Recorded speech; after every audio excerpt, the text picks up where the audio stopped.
On this podcast, you'll find interviews with high-performing, successful individuals in life sciences.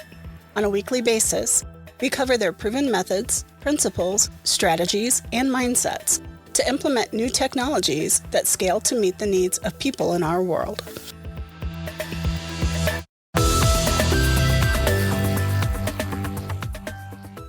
This episode of Life Science Success is brought to you by 5280 Life Sciences Consulting. If you need help setting your strategy, meeting your operational goals, or are selecting and implementing critical technology in your business, we should talk. Visit 5280lifescience.com to schedule a meeting and find out more. So today I'd like to welcome to the podcast Caroline Seniza-Levine. Welcome, Caroline. Thanks for having me, Don.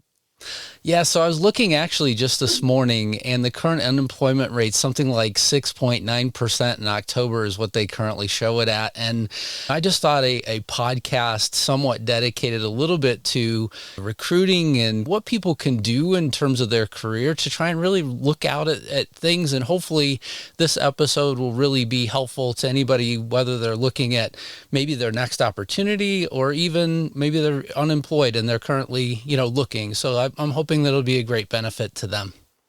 Yeah, I'm excited to talk about careers. Yeah, great.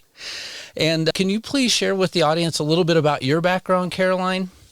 Yeah, absolutely. So my career has actually been all about careers. So even when I was an undergraduate, my work study, if you will, was in the career office of my college. So I worked on timesheets for the interns. I worked as a gopher for campus recruiting when the employers would come and interview people. I worked on campus recruiting, scheduling employers to come and collecting resumes and posting them in books. And then in my final year, I actually did a year-long internship at one of the global banks in their campus recruiting office. And I was obviously interested in career, even though I didn't think of it at the time. I just wanted to work in and around careers and recruiting because I figured it would give me the best chance to get a job. I would be talking to all these employers. I would figure out what they wanted and what was good job search practice. And it definitely did help me. But my first job was actually in management consulting and in financial services. So still, I am not in life sciences at this point.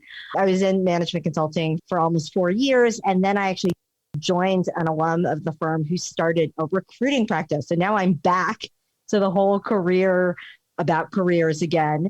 And in this recruiting firm, it was a retained executive search firm. We focused on strategy consulting. And during this time, I worked there for several years. I worked on a variety of practice areas, including pharma, biotech, and healthcare. And so that was really my introduction to working with people with that background. And then fast forward, I did executive search with that firm for several years until she sold the firm. I then had a taste of working for myself because as she was transitioning the firm, and she was moving abroad, I actually retained the U.S. clients and we're still recruiting for certain clients. I was taking on different projects. I started career coaching at the time. And then I ended up in-house as a recruiter for a global media company. So I've actually worked externally as a recruiter and then also in-house. I have a taste of both sides of the coin. And then in 2008, I started my own firm. I now split my time among recruiting. So I still do recruiting. I'm actually working on a search for a COO of life sciences startup. I also do career coaching, and I have coached executives and professionals in life sciences, pharma, biotech, healthcare. And then I also speak to the media a lot about job market issues like unemployment. That's my background in a nutshell. That's great. So as a career coach and executive recruiter, how do you normally get involved? So what's the process where people normally, reach out to you and get involved on both sides? So you have, both the company side, but then you also have people that might be interested in their next thing. And the good thing is that you're balancing the career coaching potentially with the executive recruiting. So look at that as a perfect match, if you will, because you might be able to provide some guidance that people might be looking for. Yeah, absolutely. So on the executive recruiting side, companies find me. They know my work from having recruited at this point for over 20 years. So the recruiting piece is really word of mouth for me. I'm only going to take a handful of searches in any given year, because my firm is really just, it's me and some freelancers and contractors who are experienced recruiters that I trust. And so for a company, they'll come to me because they know that I'll be working on their search, that I will be their sole point of contact. And they're interested in my background, which has been in and around strategy consulting, the executive levels. And I am an industry generalist. And sometimes that's of interest to companies specifically who want someone who can deep dive into one industry, but also have access into people with other industry backgrounds. So that's on the company side. On the individual side, people hear about me typically for my work with the media. I write for Forbes. I've written for Forbes for 10 years. So I'm writing career advice there. People know to reach out for me. I'm talking on podcasts like this one, or recently I was on CNBC. I've been on CNN. So they'll see me somewhere and they'll hear me give advice and they'll say, oh, I'm thinking about making a change. So I've worked with people in the life sciences. I worked with someone who was at a big pharma company, and he was one of many. He was senior, but he was one of the senior professionals, because you can imagine at a large company, there are a lot of VP and above.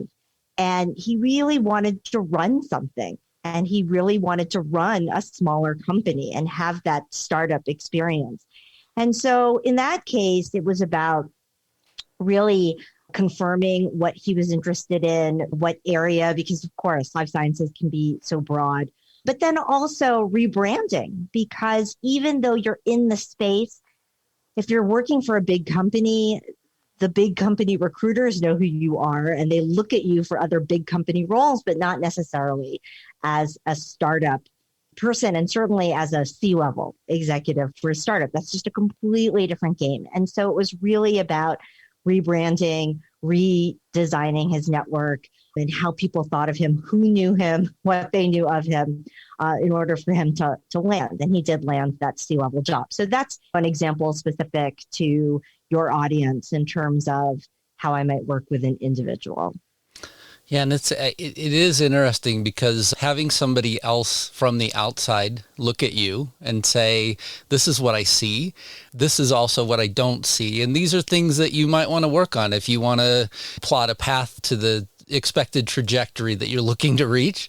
I know for me, both my personal board of directors, who is a group of people that I just trust overall with my career, in addition to coaches that I've had in the past, they more or less help me along my path as well. And so having that external advice is absolutely critical.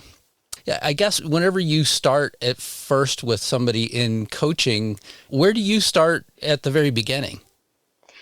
Yeah, it depends on what their goal is. I've had people who have come to me and they're in the middle of a search, or they might be at the late stages of a search. So they've already identified what it is that they're interested in. Perhaps they need my help to refine their interview technique to get them over that finish line, because callback interviews are not the same as those early stage interviews. It just gets more and more competitive. And then also even thinking through an offer. Especially at the executive levels, it can get quite complex. There could be relocation involved. There can be performance bonus and equity or options, or there's just a lot more involved in that type of offer negotiation. And then even thinking through, what are the goals for this role? Going back to that original example, because we worked together from start to finish, and I was involved in his offer negotiation, and it was actually a very competitive offer. And so it was less about what people normally think of with a job offer, things like title and compensation and even the elements of compensation. But in his case, it was more about, what kind of support is he going to get? That bonus might seem really attractive until you realize that the objectives set against that bonus are not reachable, or that you don't really have the buy-in of the other folks who you are going to need, because at that level, you're going to need more than one person. You're going to need a lot of people to hit the goals that are set. And so it's really looking very carefully at what someone's telling you or selling you. And I go back to your point on about having that board of directors and thinking through what's meaningful to you. I think it's so important to have that external advice, because especially for the people that I work with, they're incredibly talented, they're ambitious. I'm not going to say that they've fallen into jobs, but they get a lot of opportunities thrown at them. And many times you can look at something, it's a bright, shiny object, and you can think, yes, I can do that, or yes, I want to do that. But it takes you actually off the path that you really want to go. Yeah. Yeah. And I think your point is really critical too. After you've been in especially a larger company anyway. So I was with GE Healthcare for 17 years. In that 17 years, most of the jobs that I wound up in, I was promoted to. So I didn't have to interview for anything. It was maybe a quick conversation with the leader just to make sure that we had some chemistry, to make sure that things would move forward.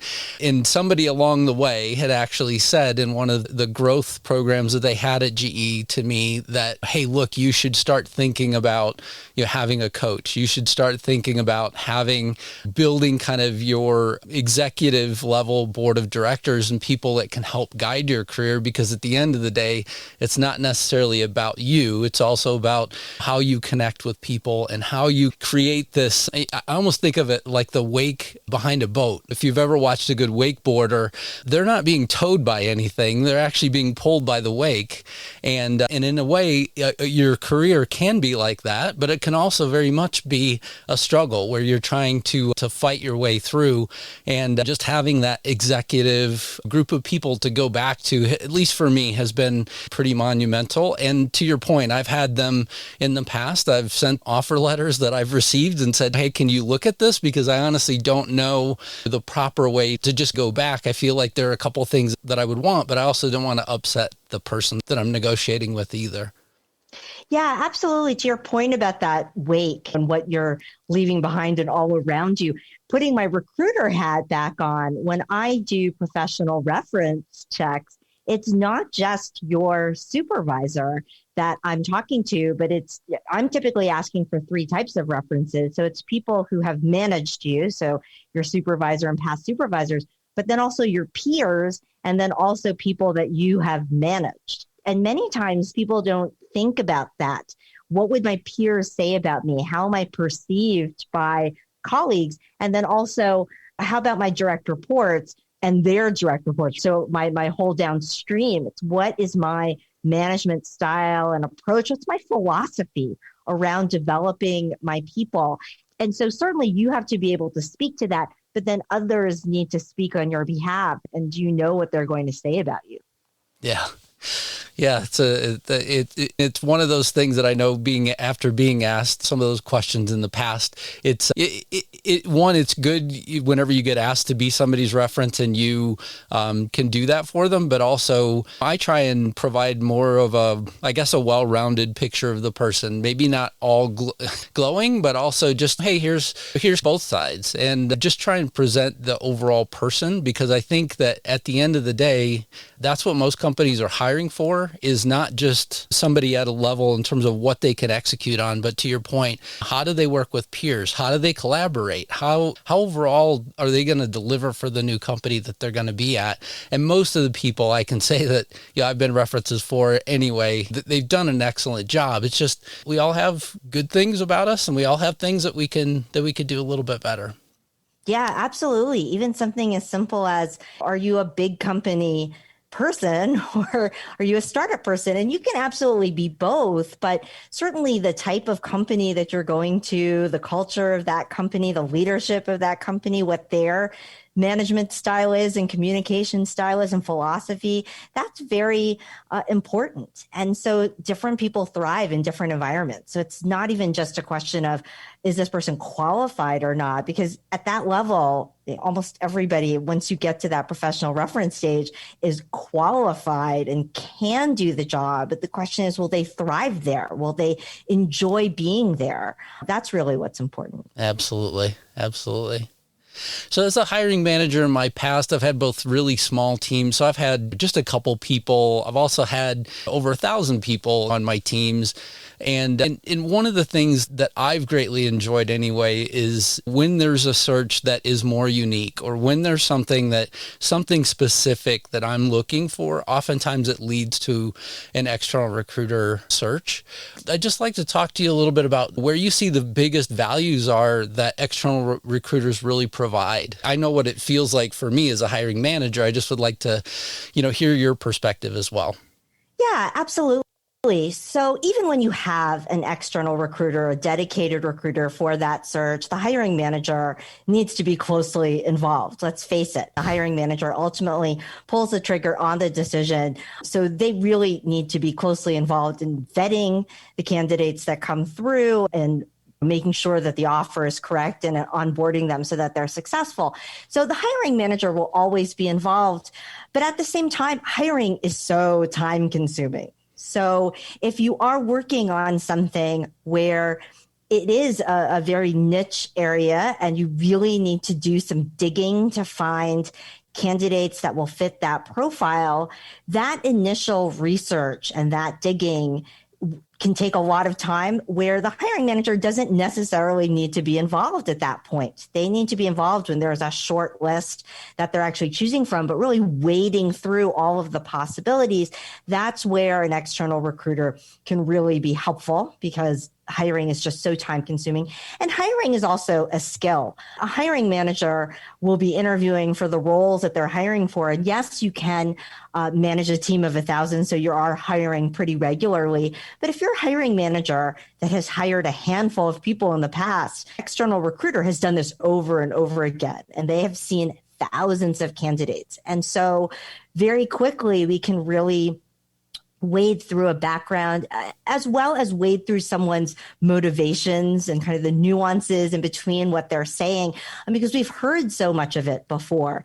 And a hiring manager, even when they're very experienced, they just hopefully have not hired all that much, because they're hoping there's not that much crazy turnover on their team.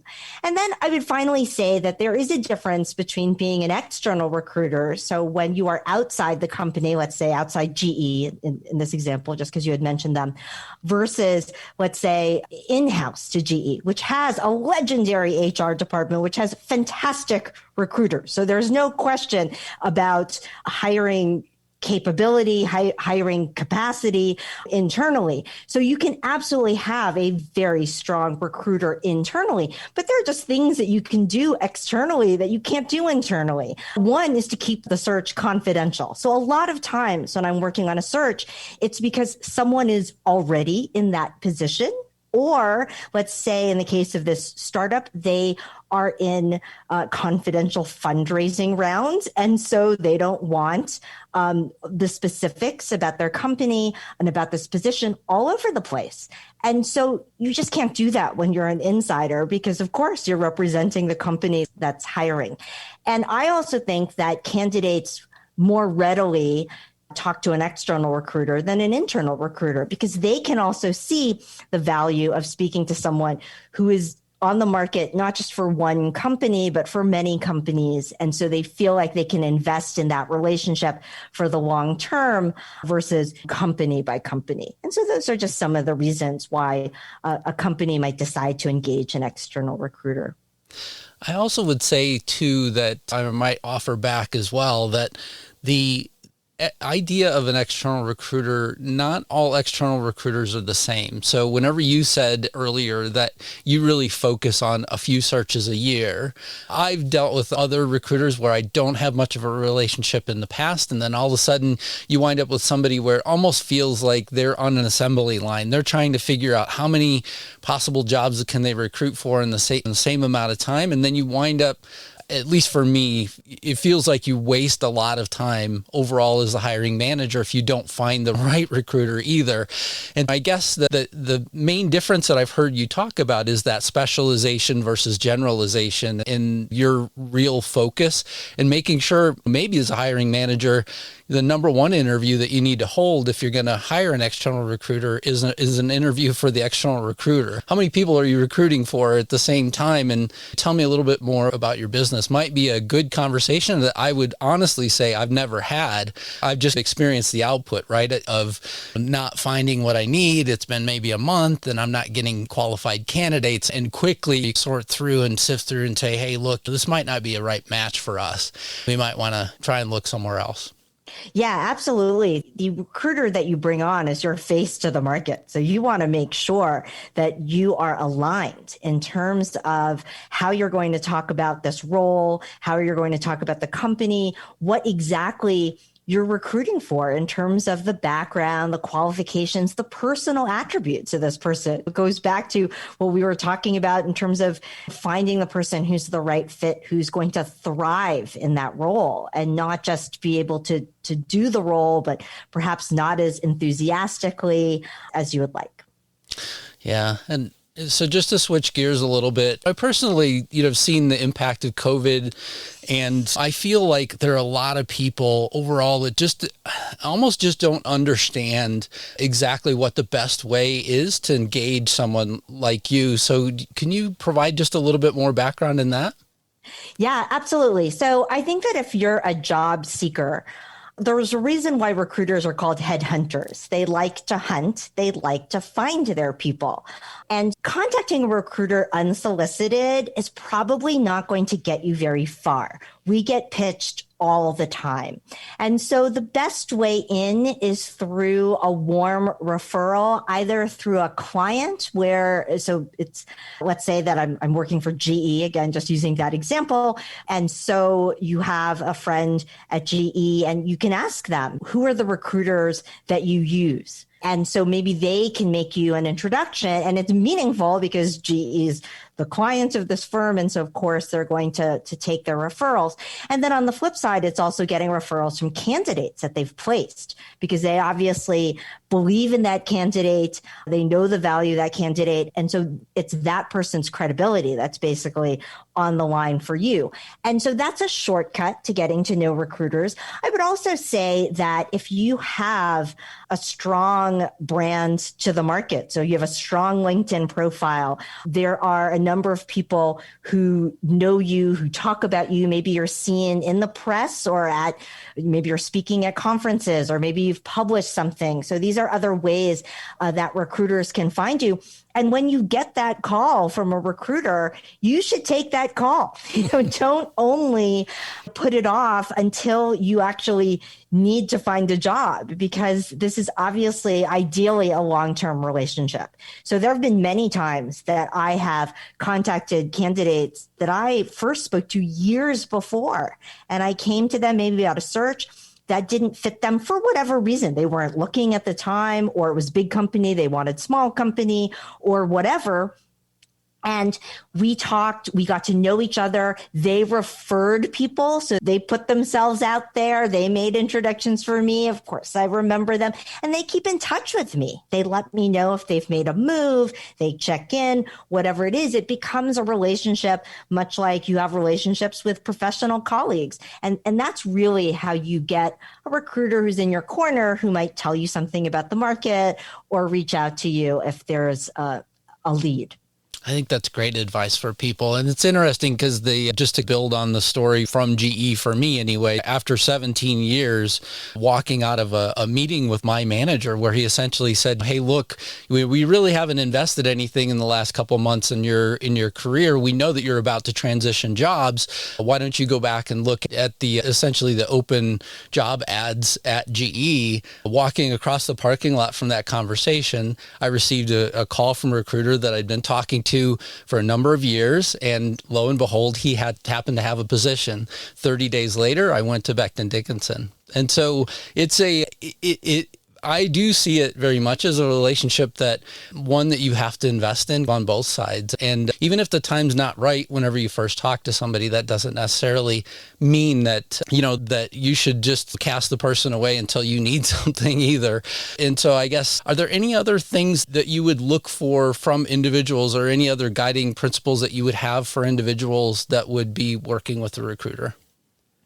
Yeah, I would say that when you get that recruiter phone call, you want to vet the recruiter as much as they're going to vet you. So you want to ask them, what types of searches do they work on? Not just that it has to be life sciences, because it could be that the recruiter is a generalist. So I'm a generalist. I've worked on tech, financial services, media, life sciences, nonprofit.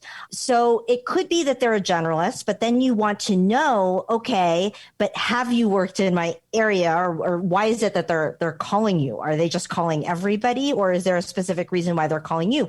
But they also might specialize in title. So I do the highest level searches. And so that's also good to know, because if you are in the market or wanting to hear about a C-level search, you want to make sure that those C-level recruiters know who you are. And then you also just want to have a back and forth conversation to see, does this person know about the industry that they're recruiting for, the company that they're recruiting for, even if they can't tell you what the company is. Like I said, that my search right now is confidential, but I can at least describe the company and describe what they're looking for.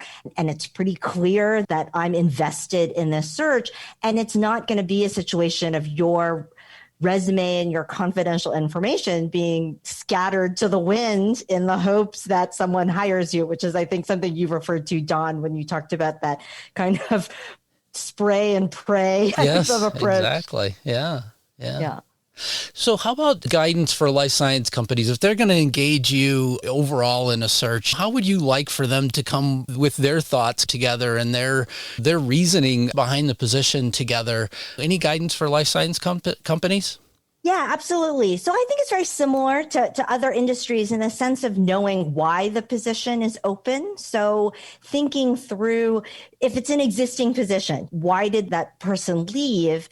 And do you still need that position, right? Or does it need to be some other kind of position? Really confirming what the parameters of the opening are really important. If it's a new position, what's the priority for this position? Like, why now have you decided to hire for this? Is there something in the growth curve of the company? That's really important to know, because I'll tell you, the best candidates will ask that. The best candidates are gainfully employed. They have other options, and they need to know, why are you hiring at this moment in time? And then, of course, it's thinking through, what exactly are you looking for? And just to give an example for the current search that I'm working on, something like a COO can mean a lot of different things. It can, especially operations, what does that even mean? Is a lot of it outsourced, and you really need like a very strong manager who can cut across geographies and cut across different, types of vendors and consultants and really get that through? Are there already a lot of processes in place? And you need someone who is a very effective manager who's perhaps going to look for efficiencies. Are you starting something new? And so you need someone who has that ability to open offices or to establish processes where there is none. These can all be COOs, but right. It's very different. So those are some of the things that companies should be thinking about in terms of why they're hiring and what they're hiring. And then, of course, thinking through, do they want to do this internally, or do they want to work with a search firm? And I had mentioned why it might be wise to work with a search firm externally. Great. All right, so we can come to the part of the show where I like to ask the same 3 questions of every guest. And Caroline, what inspires you?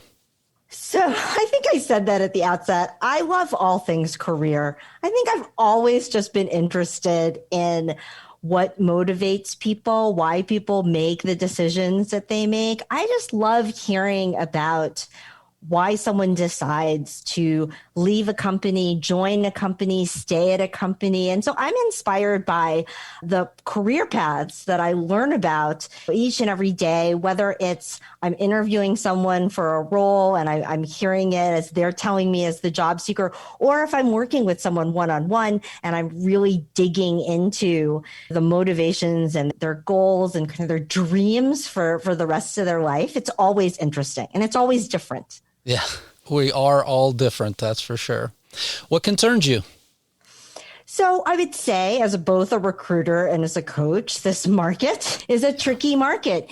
And hiring happens in tight markets. Absolutely. And so I would say certainly for life sciences, this is a really interesting market to be in. But I think because there's a lot in the press about how difficult the economy is, the global economy, how rocky it is, how uncertain, we don't know what's happening. This impacts everybody. So employers are gun shy about hiring. There's no question that it changes the psyche of hiring managers. And so I find that both as a recruiter, it's difficult to get hiring managers to focus when they're also playing whack-a-mole with all of their other priorities. And they're also just anxious, whether it's about their own jobs or their own funding, or there's just a lot of anxiety in a tight market. And then certainly for job seekers, what concerns me is that someone reads about the difficult market and they lose hope, or they decide not to make that career move because they're afraid that something might go wrong and it's tough to come back in a down market. And that concerns me because, like I said, people get hired in all kinds of markets. And the best time to make a move is when you want to make a move. External conditions aside, your internal readiness is what matters. Absolutely. And what excites you?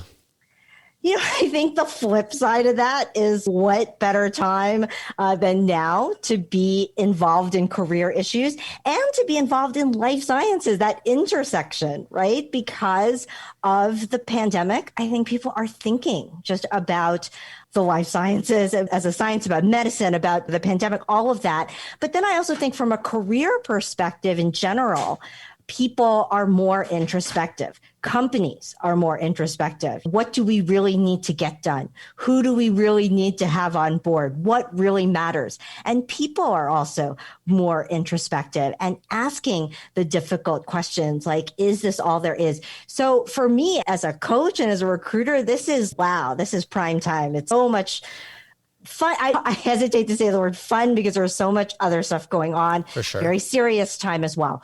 But it is inspiring to be doing what I do right now and to be working on careers right now. Yeah, a lot of people have seen business boom during this point in time. And I just look at it as it is a moment where, as a business leader, you can recalibrate. You can take this time to recalibrate. As an individual in your career, you can do the same exact thing and kind of say, this is what I have to have. And then everything else that's in the periphery, I can decide now that level of importance that I have to have in my career, where maybe beforehand, I didn't take it necessarily as seriously for me personally. But I can tell you that I take it a lot more seriously now because I do look at the overall opportunity that's been afforded to us through this, tragic time for sure as a country, as an overall country and globally with COVID, but I do see the opportunities as well. Caroline Sinizia Levine, thank you so much for being a guest on the podcast. I greatly appreciate your time. And this has just been a great conversation about overall careers and using external recruiters. So thank you for being here. Thank you so much. And I would just love to hear from your listeners who are in the life sciences. I am working on an active search, and I'll leave a homework assignment for your listeners. I had said that the best way to develop relationships with recruiters is to start by thinking about the searches that they're working on and recommending really great people. And that might be you, but that also might be someone in your network. So I'd love to hear from folks. Yeah. And so on the website, you'll find all of Caroline's email address and LinkedIn profile, etc. Thank you so much for being on. Thank you, Don. Thank you for listening to Life Science Success. For complete details about this podcast, including show notes, how to get in touch with guests, and more episodes, please visit www.lifesciencesuccess.com. If there's someone you'd like for us to invite to the show as a guest, please let me know by sending me a message at the podcast website. Please click subscribe on your favorite podcast app, share the podcast, or tell a friend about it. And last but not least, rate the podcast. Thank you again.